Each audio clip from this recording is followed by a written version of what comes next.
Sunana Prince Kamal, zan riga ɗora sababbin videos masu ilmantarwa, masu faɗakarwa. Da haka zan so idan wannan ne karo naka na farko a wannan channel ɗin, ka danna subscribe, ka danna ƙarar sanarwa domin a duk lokacin da ɗora wani sabon video za ka same shi kai tsaye.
Trailblaze Firearms Life Card. Oh, I've been waiting on one of these.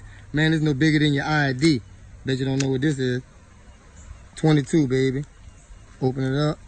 22 mag. Load it.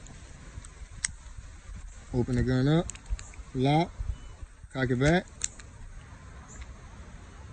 Cock it back like that. 22 mag.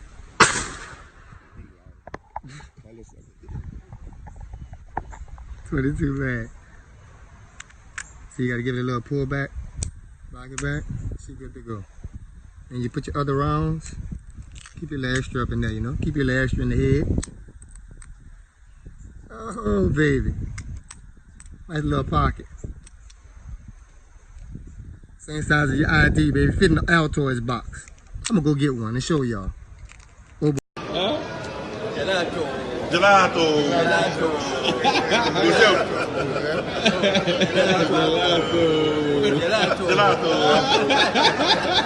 Gelato.